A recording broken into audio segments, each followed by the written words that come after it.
What's up everyone, Steve again from RC Tanks and Trucks 24/7 here with part 2 for this awesome teaching 5-cylinder radial engine. Now if you haven't seen part 1, check that out. I unbox it and show you all the parts. Everything in these are beautifully laid out. Parts are fantastic quality and it's pretty much all metal. No plastic to be seen. So if you haven't seen one of these before, the instructions are very easy. It teaches you what to do, you know how to put a bearing in properly, put it in nice and flush and straight, all that kind of stuff, and fairly self-explanatory, but it's pretty good if you haven't done one before. It gives you everything you need, even a little oil container. But what I'm going to do, because it is a moving model, you want a little bit of oil. It's not going to be going crazy fast, but I'm going to be using this just 3-in-1. So it teaches you and tells you when to do it just there. So apply lubricating oil. So first step are the pistons. Now I went ahead and made it. We need 5 of these. So basically got a gudgeon pin held with the little circlips at either end. Really easy to do.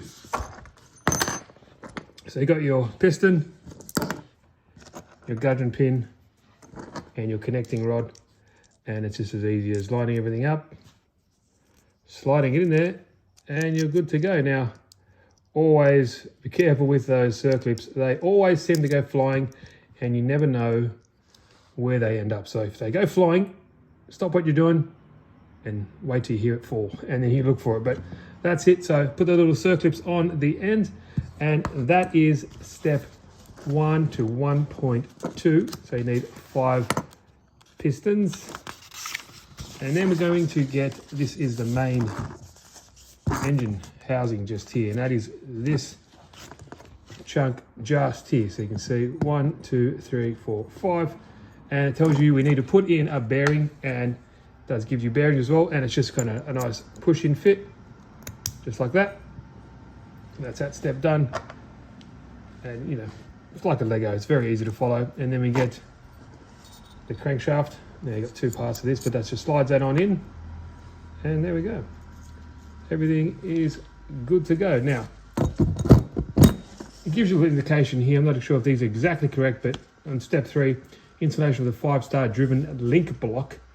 So I guess that goes on the end of that crankshaft, and the pistons or the connecting rods will attach to that, just like that. So let me get that sorted and I'll show exactly what I mean. So you notice one of these connecting rods will have a flat edge on the bottom, just like that. And that is the first one. It's important because you can see the flat edge on that there.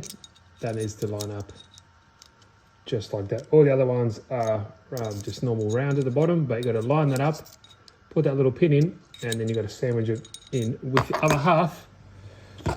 This guy right here. A little bit difficult to do in front of the camera, but that's basically it. Put those pins in, make sure they're lined up, sandwich it with some 5 screws, and I'll show you the end result. There we go. It's got 2 screws to wedge it together, but that's it.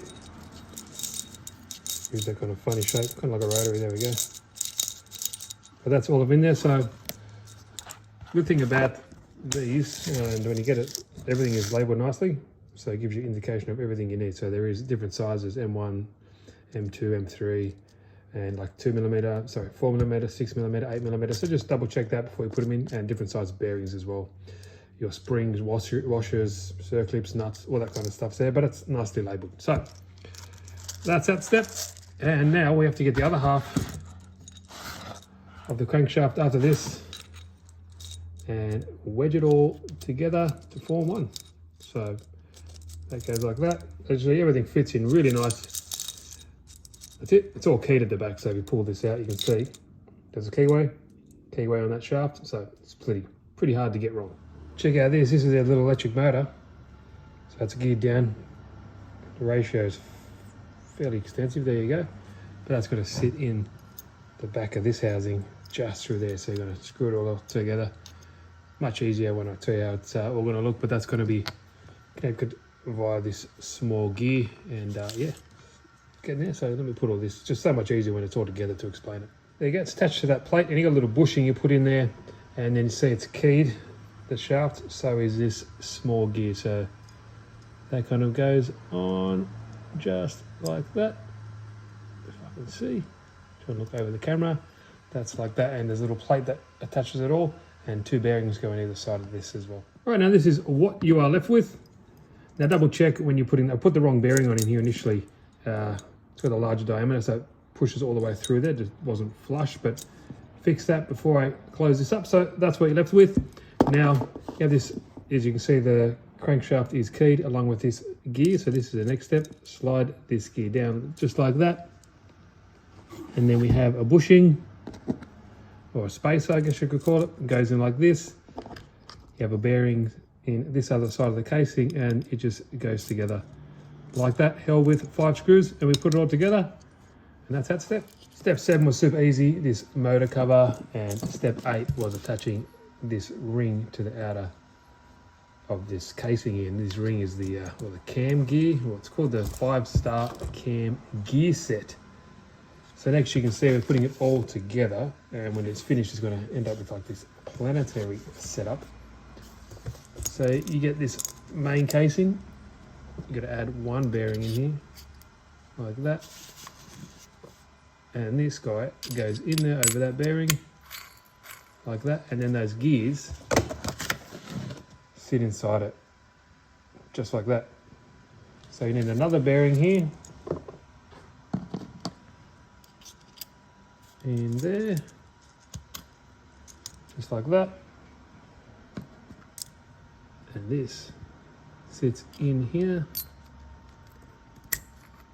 like that, and then those little pins, those holes, sorry, are for these pins that slide in there and hold those gears together. So it gives you a little tip on how everything is meant to go. I'll put that on and I'll show you the end result. And it should look something like that.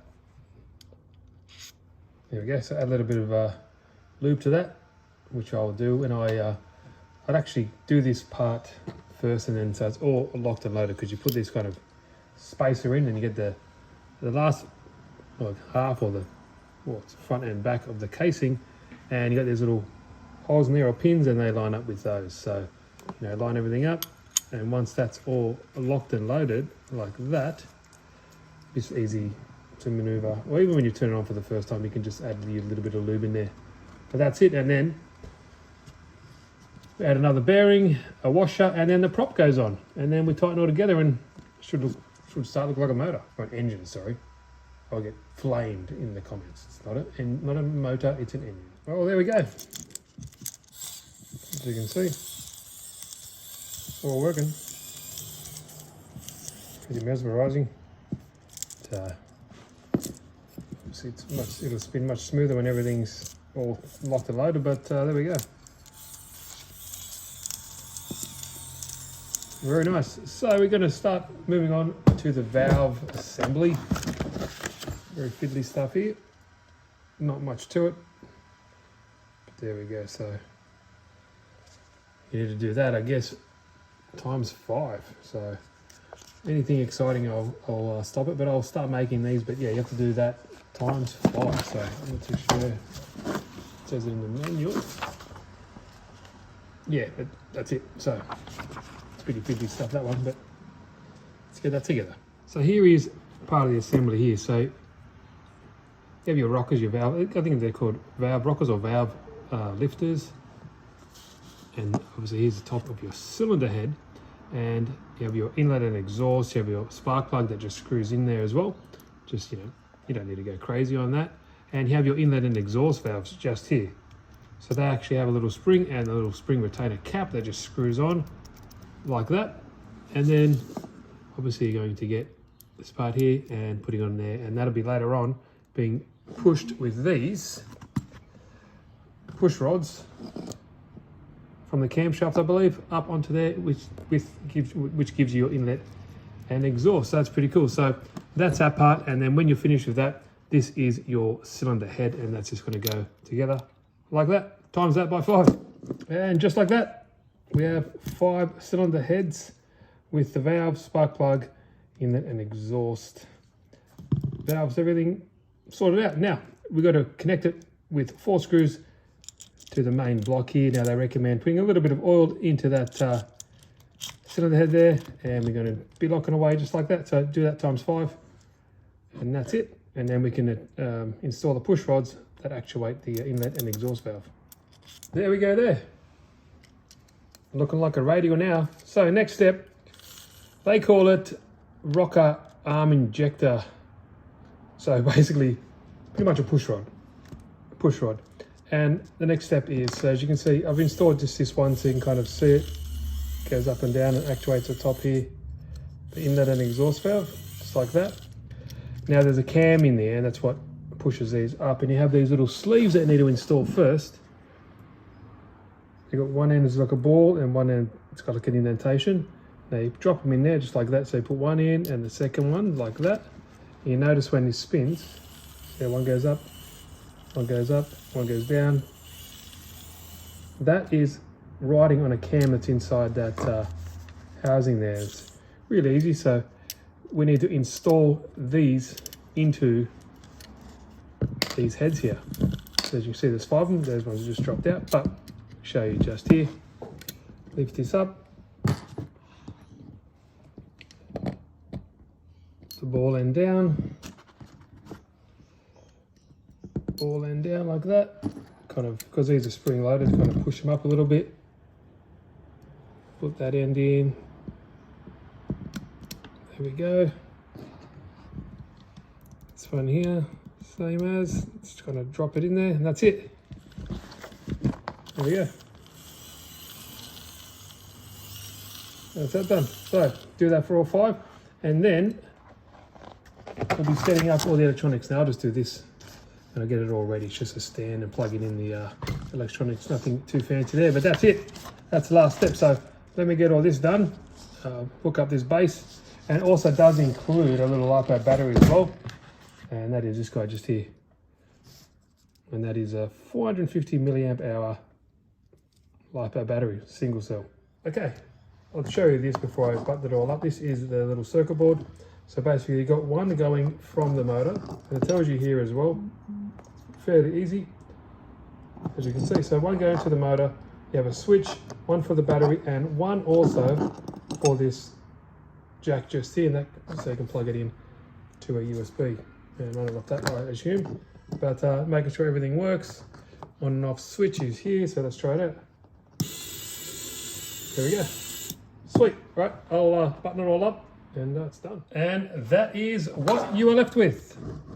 Nice little stand, very sturdy. And there we go. So as you can see, everything's plugged in at the back here. It's got nice routing for the wires there. Little jack to plug in that USB cable. And there we go. Turn it on. It has like a little space in that casing for the battery as well. So just turn it on. And that's it.